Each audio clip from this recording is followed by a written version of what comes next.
انوکھی وضع ہے سارے زمانے سے نرالے ہیں، یہ عاشق کون سی بستی کے یارب رہنے والے ہیں۔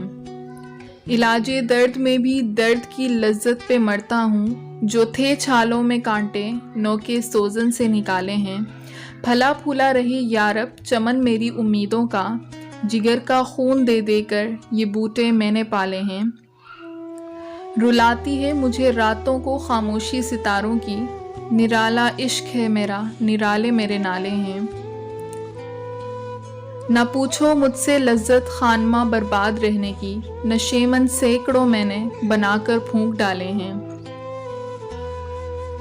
نہیں بیگانگی اچھی رفیق راہ منزل سے، ٹھہر جا اے شرر ہم بھی تو آخر مٹنے والے ہیں۔ امید حور نے سب کچھ سکھا رکھا ہے واعظ کو، یہ حضرت دیکھنے میں سیدھے سادے بھولے بھالے ہیں۔ میرے اشعار ایک بال کیوں پیارے نہ ہوں مجھ کو، میرے ٹوٹے ہوئے دل کے یہ درد انگیز نالے ہیں۔ حوالہ: ناظرین، بڑے عرصے کے بعد آج پھر سے میں آپ کی خدمت میں علامہ اقبال کے کچھ خوبصورت اشعار لائی ہوں۔ ان اشعار کا تعلق بانگی درا کی غزل نمبر 6 سے ہے۔ ناظرین، اس غزل میں ہم عاشق کی کیفیت کے بارے میں جانیں گے، عاشقوں پر غور کریں گے۔ تشریح: چونکہ ناظرین ایک عاشق کا انداز زندگی بہت مختلف ہوتا ہے، اس کے اس الگ اور عجیب مزاج کی وجہ سے لوگ سوچتے رہ جاتے ہیں کہ آخر کون سے سیارے سے ہیں یا کون سی بستی کے رہنے والے ہیں۔ تو غزل کے پہلے شعر میں اقبال اسی بات کو ظاہر کر رہے ہیں کہ عاشق کا انداز کیوں اتنا نرالا ہے۔ یارب، یہ عاشق کون سی بستی کے رہنے والے ہیں۔ اب یہاں غور کرنے والی بات یہ ہے کہ ایسا کون سا انداز ہے جو ایک عاشق کو سب سے مختلف کرتا ہے۔ مثال ہم علامہ اقبال کی زندگی کی ہی لے لیتے ہیں۔ ناظرین، اقبال نے کبھی بھی خود کے لیے کوئی خاص جد و جہد نہیں کی۔ انہوں نے وکالت کے دوران بھی اتنا ہی کام کیا کہ ان کی زندگی بسر ہو جائے، لیکن دوسری طرف قوم کے لیے، اپنے مذہب کے لیے اپنی پوری زندگی بسر کر دی۔ قوم کے درد کو محسوس کیا اور قوم کو قیمتی زیور یعنی اپنا کلام جو کہ رہنمائی سے بھرپور ہے اس سے نوازا۔ تو ناظرین، ایک عاشق کا یہ انداز کہ وہ خود کے لیے نہیں جیتا، بلکہ یا تو وہ اپنے عشق مجازی کے لیے جیتا ہے یا تو عشق حقیقی کے لیے، اور یہی انداز ایک عاشق کو نرالا کرتا ہے، یعنی دوسروں سے مختلف۔ خیر، پھر غزل کے دوسرے شعر کی تو کیا ہی بات۔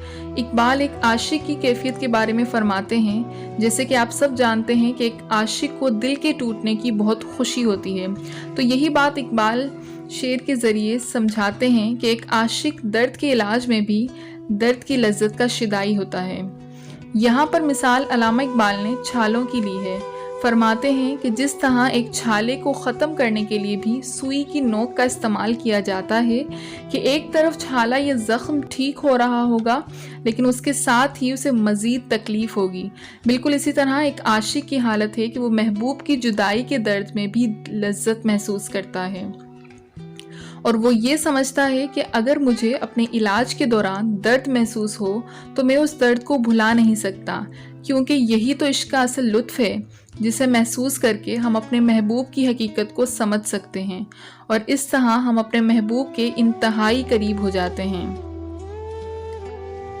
اور پھر غزل کے تیسرے شعر کی طرف بڑھتے ہیں، جس میں اقبال اپنی امیدوں کی سلامتی کی دعا کر رہے ہیں کہ یا رب، میں نے ان امیدوں کے چمن کو اپنے جگر کا خون دے کر سرسبز کیا ہے، یعنی ہر معاملے میں خود کو مایوسی، نا امیدی سے بچائے رکھا اور ہمیشہ پر امید رہا ہوں، اور اپنے ان جذباتوں کو قابو کرنے کے لیے مجھے بڑی محنت کرنی پڑی ہے، اس لیے تو میرے اس امیدوں کے چمن کو ہمیشہ ایسے ہی پھلا پھولا رکھنا۔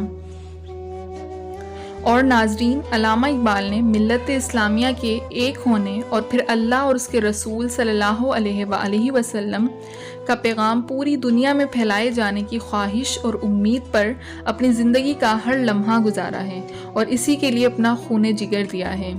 خیر، پھر غزل کے چوتھے شعر میں اقبال ستاروں کا حوالہ دے کر کہتے ہیں کہ رات کو یہ ستاروں کی خاموشی مجھے رلاتی ہے۔ ہم کہہ سکتے ہیں کہ اس شعر کو لکھتے وقت اقبال کو اپنی حالت ایک ستارے کی مانند نظر آ رہی تھی کہ میری طرح یہ ستارے بھی کسی کی محبت میں جدائی کا شکار ہیں، مگر یہ اپنی زبان نہیں کھولتے اور ہمیشہ سے یہ خاموشی اختیار کیے ہوئے ہیں۔ بالکل اسی طرح اقبال فرماتے ہیں کہ میں بھی عشق حقیقی میں جدائی کا شکار ہوں، اور پھر دوسرے مصرے میں فرماتے ہیں کہ میرا عشق نرالا ہے، یعنی سب سے الگ، اس لیے مجھے خاموشی اختیار کرنی ہوگی، کیونکہ اس خاموشی میں چھپے نالے یا صدائیں ایسی ہیں جنہیں صرف اور صرف خالق سن سکتا ہے، دنیا والے اسے نہیں سن سکتے، اور سن بھی لیں تو سمجھ نہیں سکتے۔ یعنی جس طرح میرا عشق نرالا ہے، بالکل اسی طرح میری صدائیں بھی نرالی ہیں۔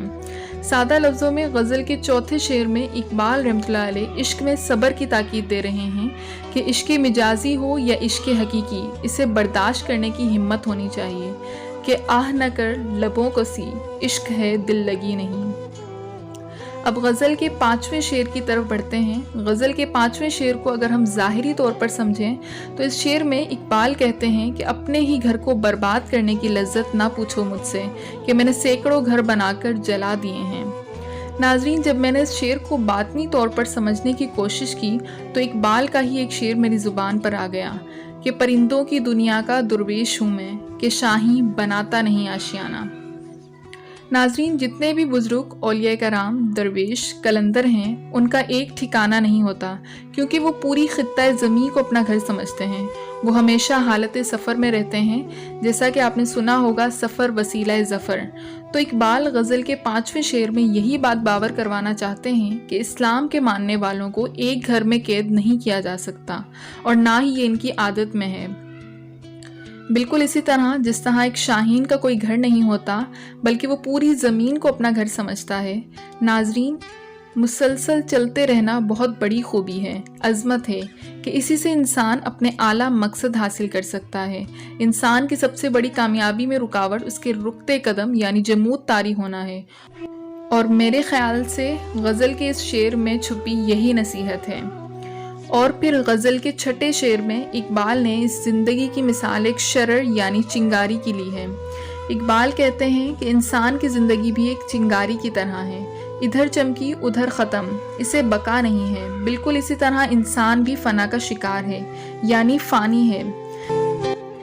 اس شعر کے پہلے مصرے میں اقبال اسی چنگاری یعنی انسان سے مخاطب ہو کر کہتے ہیں کہ ہم نے انسانوں سے غیروں جیسا رویہ کیوں اختیار کیا ہوا ہے، حالانکہ ہر شخص ہی ایک ہی منزل کا مسافر ہے جسے چنگاری کی طرح ایک لمحے میں مٹ جانا ہے۔ اور پھر دوسرے مصرے میں اسی بات کو آگے بڑھاتے ہوئے کہتے ہیں کہ ہم بھی تو آخر مٹنے والے ہیں۔ یعنی صاف لفظوں میں اس شعر میں علامہ اقبال ایک انسان کی زندگی کی حقیقت بتانا چاہتے ہیں، اور وہ یہی ہے کہ ہر شخص یہاں مسافر ہے، اور یہ زندگی صرف ایک امتحان ہے جس کا نتیجہ اگلی زندگی میں یعنی آخرت میں بتایا جائے گا، پھر وہاں سے اصل زندگی شروع ہوگی۔ ناظرین، غزل کے 7ویں شعر میں ایک لفظ استعمال کیا گیا ہے، وائز۔ علامہ اقبال نے اس لفظ کو اپنی شاعری میں بہت استعمال کیا ہے۔ تو ناظرین، اس لفظ کا مطلب ہے نصیحت کرنے والا، اس میں مولوی حضرات بھی شامل ہیں۔ تو ناظرین، اقبال اس شعر میں وائز کی حقیقت کے بارے میں بتاتے ہوئے فرماتے ہیں کہ وائز جس نے ہر وقت نصیحت کا ٹھیکہ لے رکھا ہے اور ساری دنیا کو دین کے اصول سکھا رہا ہے، دراصل اس کی عبادت کا مقصد جنت میں ملنے والی وہ حوریں ہیں جن کا اللہ نے وعدہ کیا ہے۔ بظاہر دکھنے میں وہ سیدھے سادے بھولے بھالے عبادت گزار لگتے ہیں، لیکن ان کی عبادت پر غور کریں تو معلوم ہوتا ہے کہ ان کی عبادت صرف ثواب، اجر اور حوروں کی عوض ہے۔ اور آپ سب بھی جانتے ہیں کہ آج کے دور میں بھی ایسے لوگ یا ایسے مولوی حضرات ہیں جو صرف جنت، حوروں اور ثواب کی غرض سے ہمیں عبادت کی تلقین دیں گے۔ کہنا تو نہیں چاہیے، لیکن حقیقت یہی ہے کہ وہ اس بات پر کبھی توجہ نہیں دیں گے کہ لوگوں کے دلوں میں اللہ اور اس کے رسول خاتم النبیین صلی اللہ علیہ وآلہ وسلم کی محبت کو جگایا جائے۔ ناظرین، اگر ہم اقبال کی زندگی کی مثال لیں تو ان کے ہر عمل، ہر کام اور ہر کلام سے ہمیں پتہ چلتا ہے کہ اقبال اللہ کی عبادت اور خاتم النبیین صلی اللہ علیہ وآلہ وسلم کی اطاعت اس لیے ضروری سمجھتے ہیں کیونکہ اس سے اللہ اور اس کے رسول خاتم النبیین صلی اللہ علیہ وآلہ وسلم خوش ہوتے ہیں۔ اقبال عشق حقیقی میں اللہ کے رسول خاتم النبیین صلی اللہ علیہ وآلہ وسلم سے وفا کر کے ان کے مطابق اپنی زندگی گزارنے میں لطف محسوس کرنا ہی عبادت سمجھتے ہیں، اور اسی بات کی تلقین دیتے ہیں، جیسے کہ ان کا ایک مشہور شعر ہے کہ محمد سے وفا تو نے تو ہم تیرے ہیں، یہ جہاں چیز ہے کیا لوح قلم تیرے ہیں۔ خیر پھر چلتے ہیں غزل کے آخری شعر کی طرف کہ میرے اشعار اے اقبال کیوں پیارے نہ ہوں مجھ کو، میرے ٹوٹے ہوئے دل کے یہ درد انگیز نالے ہیں، جس میں علامہ اقبال خود سے مخاطب ہو کر فرماتے ہیں کہ اے اقبال میرے اشعار مجھے کیوں پیارے نہ ہوں، کیوں اچھے نہ لگیں، آخر یہ میرے ٹوٹے ہوئے دل کے درد بھرے نالے ہیں۔ دراصل ناظرین، جب بھی کوئی شاعر کوئی بھی شعر لکھتا ہے تو اس شعر میں کہیں نہ کہیں اس کی اپنی زندگی، اپنی کیفیت، اپنی حالت چھپی ہوئی ہوتی ہے، بلکہ جب انسان درد اور غم کی کیفیت میں مبتلا ہو کر اپنے غم کو لفظوں میں ڈھال لیتا ہے تو وہی لفظ مل کر ایک شعر کو بناتے ہیں، اور ایسے میں ایک شاعر کو اپنے شعر کیوں پیارے نہ ہوں، یہی بات اقبال نے اس خوبصورت غزل کے آخری شعر میں بتائی ہے۔ ناظرین، یہ تھی علامہ اقبال کی انتہائی خوبصورت غزل جس نے ہر لفظ کے ذریعے ہمیں رہنمائی دی۔ ناظرین، اس غزل کو لفظوں میں لانا انتہائی مشکل تھا میرے لیے، کیونکہ اس غزل کا ہر لفظ گہرائی میں ڈوبا ہوا تھا۔ خیر، میں نے اپنی طرف سے پوری کوشش کی۔ اللہ ہمیں عشق حقیقی کے جام سے لبریز کرے اور ہمیں خاتم النبیین صلی اللہ علیہ وآلہ وسلم سے وفا کا جذبہ عطا کرے۔ آمین۔ اللہ حافظ۔